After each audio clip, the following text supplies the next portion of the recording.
princípio de uma ampulheta. E o que isso tem a ver com a nossa vida e nas pesquisas científicas, o que isso vai nos revelar de entendimento de quem nós somos. A ampulheta ela tem duas bases, ela é dividida em baixo e a parte de cima.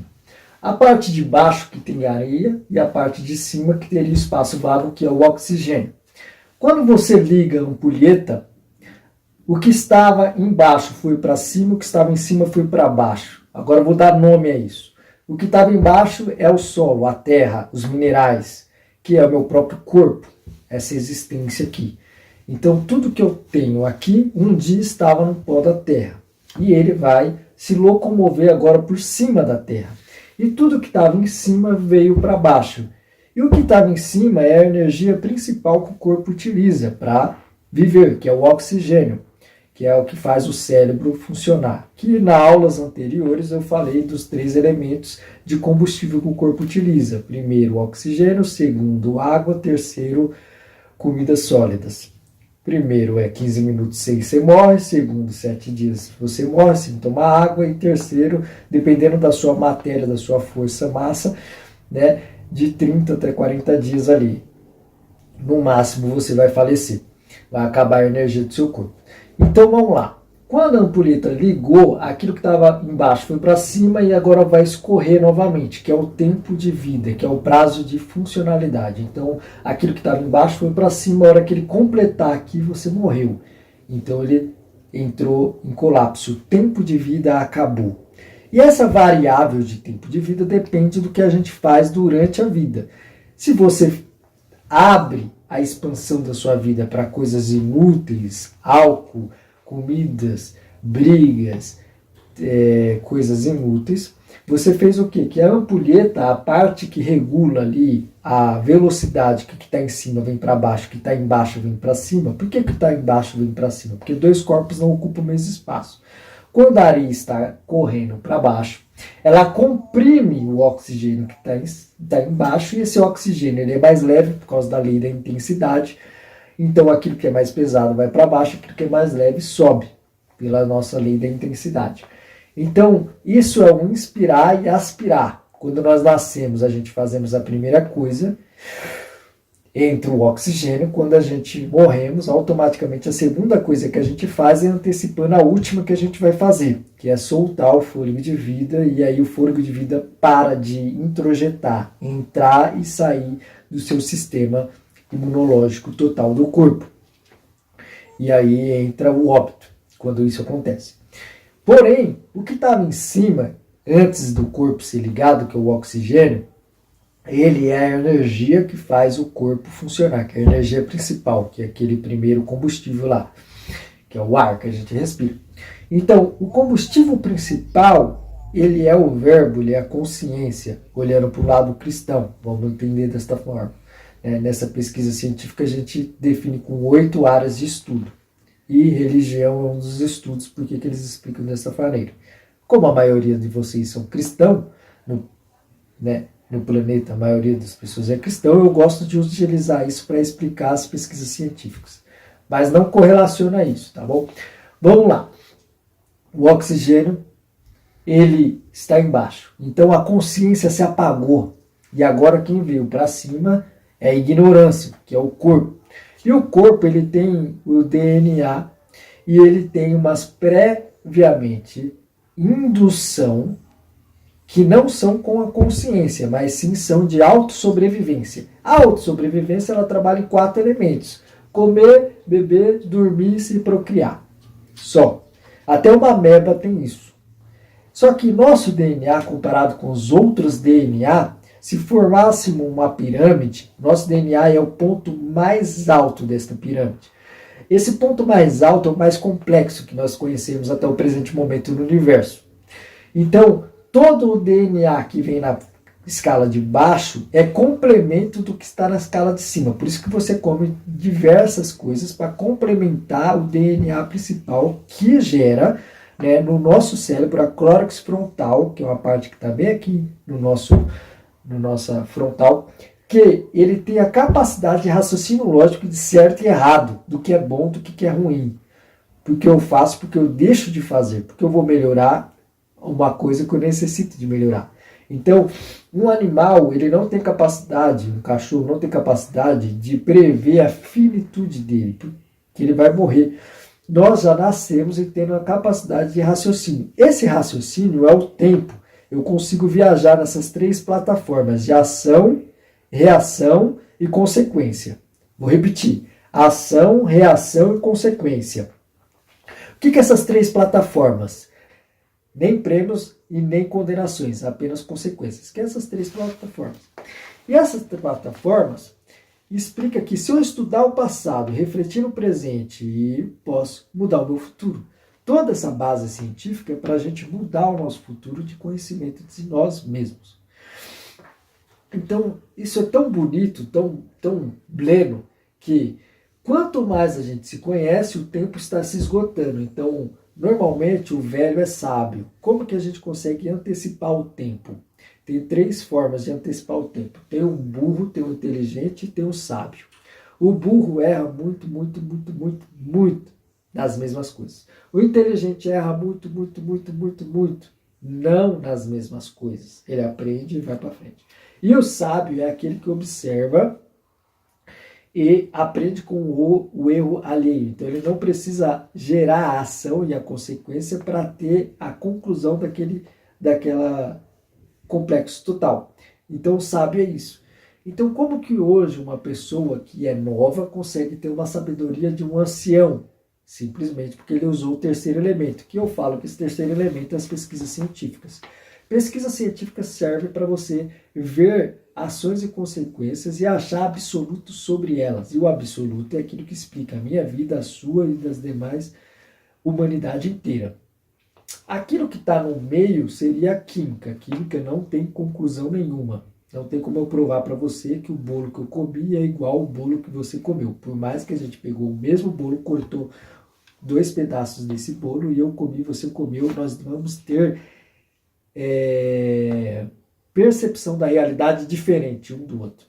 Nunca vai ser igual, porque a química é desigual, o absoluto é igual. E o DNA humano ele é considerado, vou explicar de uma forma bem simples para vocês entenderem. Imagina uma receita de um bolo que você tem, e essa receita ela está descrevendo todas as necessidades químicas para você realizar aquele projeto. Então você vai no mercado, o mercado ele tem todas as possibilidades ali, você pega a listinha do seu bolo e vai lá pegando os ingredientes individual. Nessa lista de bolo tem um passo a passo que você vai ter que ter a temperatura, vai ter que ter a resiliência, vai ter que ter o tempo de descanso ou não, como se faz o recheio, como se faz a cobertura. Tudinho ali descrito. Então o que é o DNA e o que é o mercado da vida? O mercado da vida é a própria Terra.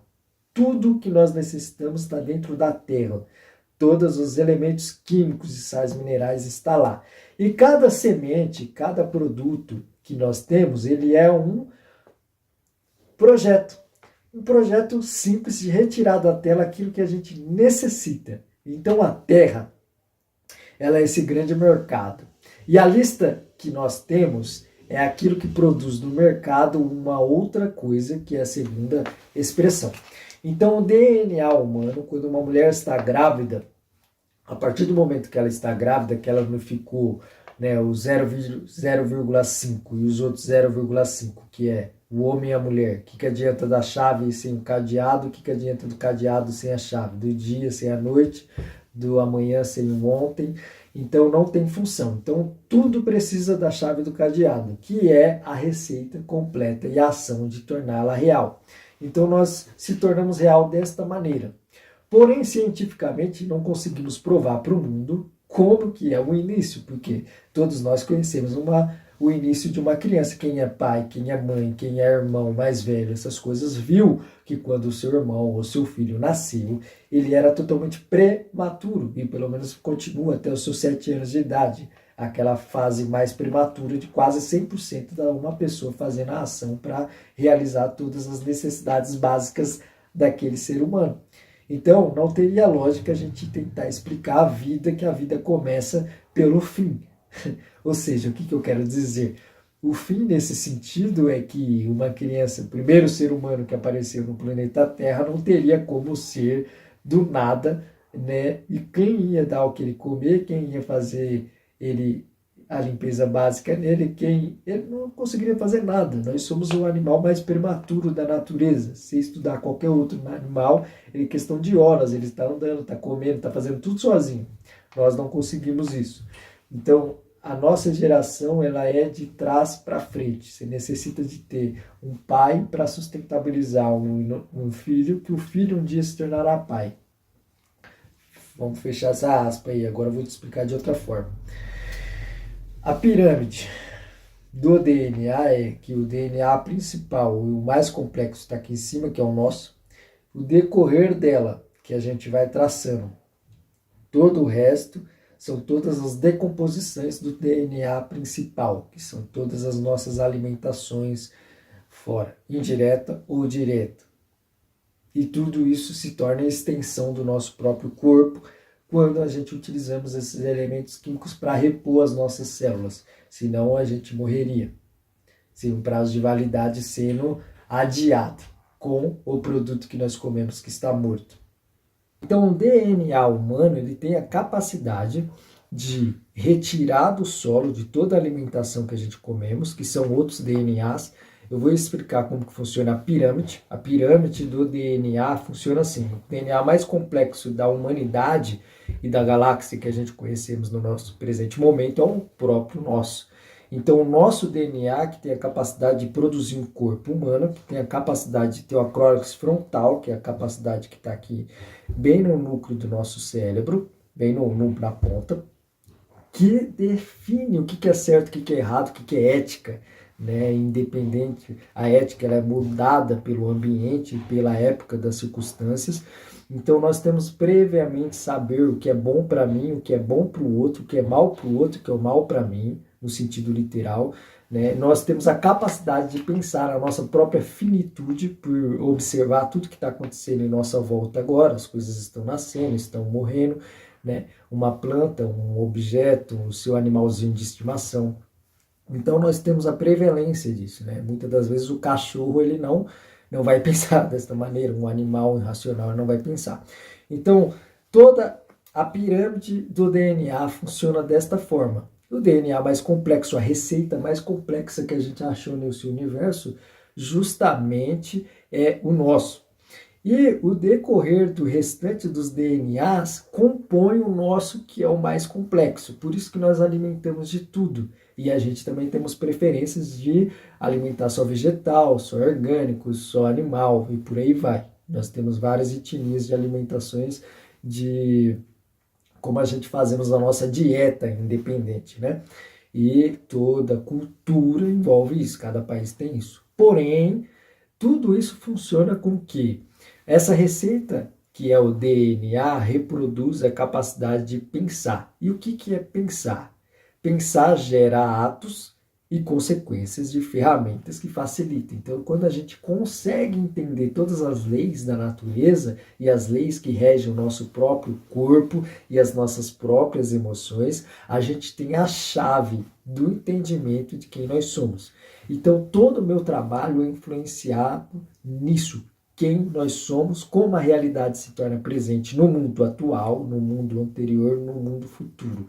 Esta realidade é aquilo que é formado, muitas das vezes, de dentro para fora pelos nossos 5 sentidos e de fora para dentro é formado pelas leis da natureza. Então, das leis da natureza, tudo que está fora para dentro eu não altero, que eu estava explicando na aula sexta agora. Então, de fora para dentro eu não altero, de dentro para fora eu altero tudo. Como que funciona isso? O Albert Einstein, ele tentava explicar a teoria da relatividade e queria fazer com que a teoria da relatividade se colocasse com a teoria da física quântica. Então, o mundo subatômico ele é alterado pelas nossas emoções, pelas nossas vontades, o que nós queremos fazer. Exemplo, isso aqui é um mundo subatômico, meu braço, eu mexo ele, eu altero ele pelos meus pensamentos. Então, tudo aquilo que é atômico, eu consigo transformar uma árvore em uma cadeira, entendeu? Eu consigo transformar vários minérios e fazer uma casa, fazer blocos, fazer tudo o que eu quiser. Tanto para o bem, tanto para o mal. Claro que todo objeto ele é neutro. Nenhum objeto ele é bom ou mal. Depende da ação que a pessoa está fazendo com aquele objeto, que é os pensamentos. E aí o Albert Einstein explica, né, que a energia se torna matéria e matéria se torna energia. Bum! Entende? Antes de eu nascer, eu era uma energia que, pela receita do DNA, me transformei nisso daqui, independente de mim mesmo que está fora. Então aí eu altero o mundo de dentro para fora, mas de fora para dentro eu não consigo alterar. É lindo demais isso. Essa compreensão faz com que a nossa mente expanda e entenda melhor quem nós somos.